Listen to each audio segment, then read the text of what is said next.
Hello friends, आज हम psychology के एक कॉन्सेप्ट स्मृति के बारे में जानेंगे। स्मृति एक मानसिक प्रक्रिया है जो प्रत्येक प्राणी में पाई जाती है। जब किसी व्यक्ति किसी वस्तु, पदार्थ या स्थान को देखता है तो उसे उस स्थान की या उस वस्तु की प्रतिमा या उसके चिन्ह उसके मस्तिष्क में बन जाते हैं, वो संचित हो जाते हैं मस्तिष्क में। इन्हीं संचित चिन्हों को या पहले की सीखी हुई बातों को याद करना ही स्मृति कहलाती है। स्मृति की कई अवस्थाएं होती हैं। पहला है अधिगम। स्मृति केवल अधिगम अथवा अनुभवों के अंकित होने पर आधारित होती है। मतलब स्मृति लर्निंग से एसोसिएटेड होती है, इसलिए इसकी पहली अवस्था किसी वस्तु या तथ्य को सीखने से है। सीखने का कार्य कॉन्शियस मन करता है, चेतन अवस्था में मन करता है, और इस अवस्था में जीवन के जो अनुभव होते हैं वो मानसिक रूप में हमारे मस्तिष्क में अंकित हो जाते हैं और आवश्यकता पड़ने पर वह पुनः वर्तमान चेतना में आ जाते हैं। दूसरा है धारण, रिटेंशन। मतलब सीखी हुई वस्तु या पाठ्य वस्तु या संस्कार को मस्तिष्क में स्थायी रूप से जब हम धारण करते हैं या बनाए रखते हैं तो इसे धारण कहते हैं। धारण करने की शक्ति प्रत्येक व्यक्ति में अलग अलग मात्रा में पाई जाती है। कोई व्यक्ति किसी बात को अधिक समय तक अपने मन में रख सकता है, धारण कर सकता है, और कोई उसे जल्दी ही भूल जाता है। तो जो अधिक समय तक धारण करता है उसकी स्मृति को हम अच्छी स्मृति कहते हैं, और जो तुरंत भूल जाते हैं उन्हें भूलने की प्रवृत्ति होती है, और यह अधिक उम्र होने पर ऐसी स्मृति हो जाती है। अगला है प्रत्यास्मरण। मतलब सीखे हुए अनुभव को वापस याद करना या चेतना में लाना प्रत्यास्मरण कहलाता है। व्यक्ति की स्मृति अच्छी या बुरी हो, वह उसके भूतकालीन अनुभवों को पुनः स्मरण करने पर निर्भर करता है कि उसे कितना ही अच्छा कोई सीखा है, कुछ भी सीखा हो वह व्यर्थ हो जाता है यदि समय पड़ने पर उसे कुछ याद न हो।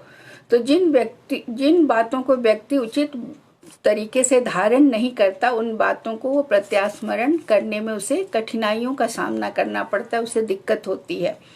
अगला है रिकॉग्निशन या पहचान। किसी वस्तु या व्यक्ति को देखकर यह बता देना कि उससे वो पहले भी मिला है या कभी देखा है, तो यह पहचान कहलाता है। दूसरे शब्दों में पहचान वह मानसिक प्रक्रिया होती है जिसके द्वारा हम किसी वस्तु या व्यक्ति के संपर्क में आकर यह बता देते हैं कि यह क्या है और यह व्यक्ति कौन है, उससे हम कब मिले थे।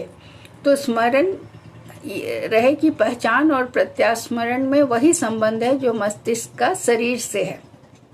स्मृति का वर्गीकरण किया गया है, क्लासिफिकेशन किया गया है। तो किसी बात को याद रखने की योग्यता हर व्यक्ति में अलग अलग होती है। कुछ ऐसे व्यक्ति होते हैं जो किसी एक बात को एक बार याद करके कभी नहीं भूलते।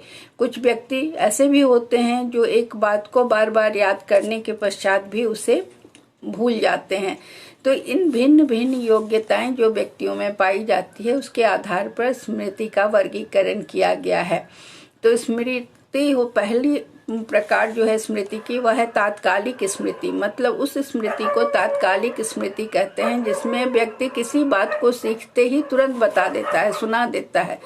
तो इस तरह की स्मृति दो विशेषताओं के साथ होती है। पहला तो यह अस्थायी होती है क्योंकि हो सकता है कि यह बहुत अधिक दिन तक न टिके, याद न रहे। दूसरा, इसका विकास आयु के साथ साथ होता है। बचपन में धीमी गति से प्रारंभ होकर बाल्यावस्था में अधिक गति से विकसित होता है और किशोरावस्था तक अपने अधिकतम सीमा को प्राप्त कर लेता है।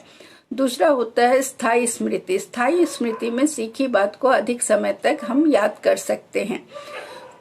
तीसरा है व्यक्तिगत स्मृति, जो भूतकालीन अनुभवों को याद कर हम उसे अपने निजी जीवन से संबंधित रखते हैं या अपने अनुभवों को याद करते हैं, उसे व्यक्तिगत स्मृति कहते हैं। अगला होता है अव्यक्तिगत स्मृति।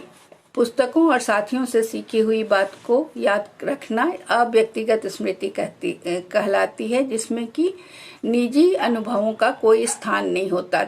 अगला है सक्रिय स्मृति। इस सक्रिय स्मृति में हम अपने पास्ट के अनुभवों को प्रत्यास्मरण करते समय हमें कुछ प्रयास करना पड़ता है, याद करने पर बल देना पड़ता है। जैसे परीक्षा भवन में परीक्षा देते समय हमें प्रश्नों का उत्तर देने के समय याद करने में हमें बार बार प्रयास करना पड़ता है। निष्क्रिय स्मृति, कुछ ऐसी यादें होती, कुछ ऐसी स्मृति होती हैं जो भूतकालीन अनुभवों को बिना प्रयास के याद करते वो स्वयं ही याद आ जाती हैं, तो इसे हम निष्क्रिय स्मृति कहते हैं।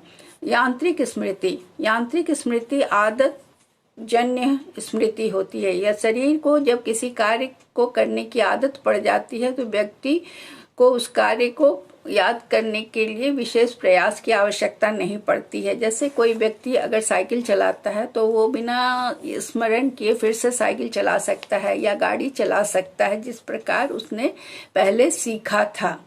अगली स्मृति होती है रटंत स्मृति, जिसे कि हम रट कर जिन चीज़ों को याद करते हैं और उनको समझने की कोशिश किए बिना रट लेते हैं, तो ऐसी स्थिति को हम रटंत स्मृति कहते हैं।